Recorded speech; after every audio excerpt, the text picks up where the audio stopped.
Hello guys, আসসালামু আলাইকুম। আজকে নতুন ভিডিওতে আপনাদের স্বাগতম। আজকে কি নিউ ভিডিওতে যাচ্ছে, আপনারা তো টাইটেল আর থাম্বনেল দেখে বুঝেই গেছেন।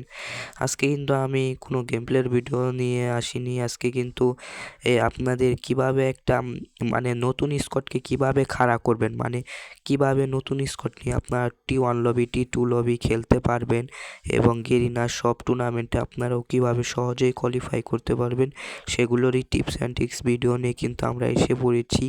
যারা ভিডিওটা দেখতেছেন সবাই কিন্তু সাবস্ক্রাইব এবং লাইক এবং কমেন্ট কিন্তু করে তারপর ফুল ভিডিওটা ওয়াচিং করেন। প্রথম নাম্বার টিপস হলো, আপনারা কিন্তু সর্বদাই IGL এর কথাটা মানার চেষ্টা করবেন, মানে IGL এর কথার উপরে কোনো কথা বলবেন না। তাহলেই কিন্তু আপনাদের টিম কিন্তু কয়েকদিনে অনেক ভালো পারফরমেন্স করতে শুরু করবে। এবং কিন্তু আপনারা সেকেন্ড হলো, আপনাদের মনে করেন টিমের বন্ডিং কিন্তু অনেক ভালো লাগবে, মানে ভালো থাকতে হবে তার জন্য কিন্তু বেশি বেশি বেশি বিয়ার এবং কম দামি ট্যুরগুলো খেলে কিন্তু আপনাদের টিমের বন্ডিংগুলো ঠিক করতে হবে প্রথমে। তারপরে 3 নাম্বার টিপসটি হলো কিন্তু আপনারা অল টাইম কিন্তু টুর্নামেন্ট খেলতেই হবে, মানে প্রত্যেকটা দিনই কিন্তু ছোট বড় যা ট্যুর পারেন সবগুলোই খেলবেন।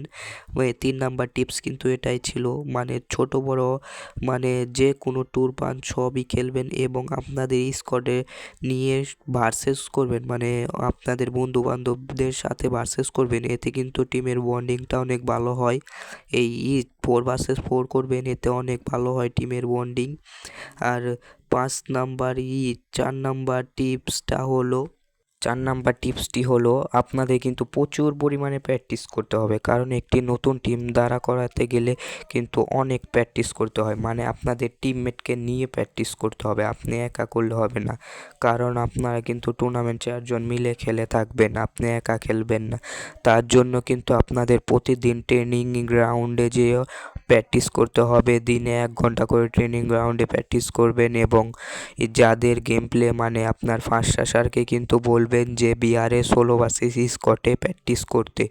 এতে কিন্তু তার গেম প্লে কিন্তু ডেভেলপমেন্ট হবে, সে কিন্তু চাইলেই অনেক ভালো গেম প্লে করতে পারবে এবং সে যেন 1 vs 4 করতে পারে এমন ক্ষমতাওয়ালা প্লেয়ার লাগবে আপনাদের ফার্স্ট আসার। আর সেকেন্ড আসার হতে হবে কিন্তু এমন একটা প্লেয়ার যে আপনাদের ফার্স্ট আসারকে এমনভাবে ব্যাকআপ করবে যাতে সে এক স্কট, মানে তারা 2 জন মিলে এক স্কট নিমিশেই খেয়ে ফেলতে পারে।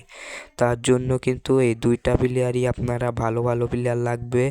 আর ভালো একটা বম্বার লাগবে। ওরা 2 জন যখন ফাইট করবে তখন তার মাঝখানে 2-1টা বম ফালাইলেই কিন্তু ইজিলি তার মধ্যে কিন্তু আরেকটা প্লেয়ার থাকে, সেটি হলো স্নাইপার প্লেয়ার। স্নাইপার প্লেয়ার তো অল টাইম শট লাগাতেই থাকবে। স্নাইপার প্লেয়ার কিন্তু ভালো থাকতে হয়, না হলে কিন্তু একটি টিম মানে সহজেই মানে ডেভেলপমেন্ট হয় না। তার জন্য কিন্তু স্নাইপার প্লেয়ার অনেক গুরুত্বপূর্ণ একটা ভূমিকা পালন করে। স্নাইপার প্লেয়ার আর বোম্বার কিন্তু অনেক গুরুত্বপূর্ণ একটা ভূমিকা পালন করে। এর জন্য কিন্তু আপনাদের এই 2টা কিন্তু ভালো ভালো প্লেয়ার লাগবে। আপনার ফার্স্ট আসার কিন্তু ঢুকবে, তার পিছে পিছে সেকেন্ড আসার ঢুকবে, তার পিছে বোম্বারে একটা বোম ফালাইয়া তারপর কিন্তু ও ঢুকবে, আর স্নাইপারে কিন্তু আপনাদের সর্বদাই ব্যাকআপ দিতে থাকবে। এটাই ছিল 4 নাম্বার টিপস। আর 5 নাম্বার টিপস শোনার আগে যারা যারা এই পর্যন্ত ভিডিওটা দেখতাছেন তাদেরকে জানাই অসংখ্য ধন্যবাদ এবং আপনারা প্লিজ আমাকে সাবস্ক্রাইব করে দিয়েন, কারণ অনেক দিন পরে কিন্তু এই ভিডিওটা আপলোড করতেছি, চ্যানেল কিন্তু অনেক ডাউন হয়ে আছে।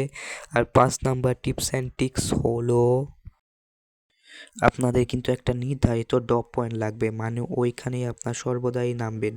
আপনারা জানেনই যে বর্তমানে বাংলাদেশে টুর্নামেন্টের অনেক ক্রেজ, তার জন্য কিন্তু 3টি ম্যাপ হয়ে থাকে, মানে টুর্নামেন্টে 3টি করে ম্যাপ হয়ে থাকে। Bermuda, পুরগাটুরি, Kalahari. বারমুডাতে কিন্তু অনেক, বারমুডাত কিন্তু আমরা গেমের প্রথম দিকেই খেলে থাকি, এটা কিন্তু আমাদের ভালো করে ধারণা আছে। কিন্তু পুরগাটুরিতে কিন্তু আমরা বেশি খেলে থাকি না, তার জন্য ধারণা নাই। কিন্তু এই সবগুলোতে কিন্তু আপনাদের একটা পার্মানেন্ট ড্রপ পয়েন্ট বানাতে হবে, ওইখানে আপনারা অল টাইম নামবেন। তারপরে দেখবেন ওইখানে যারা মানে ফাইট নিতে আসবে তারা কিন্তু আপনাদের সাথে পারবে না, কারণ ওইটা আপনাদের পার্মানেন্ট ড্রপ পয়েন্ট। এটাই ছিল আজকের ভিডিও। যারা যারা এই পর্যন্ত ভিডিও দেখছেন অসংখ্য ধন্যবাদ। আর সবাই প্লিজ সাবস্ক্রাইব করে দিয়েন।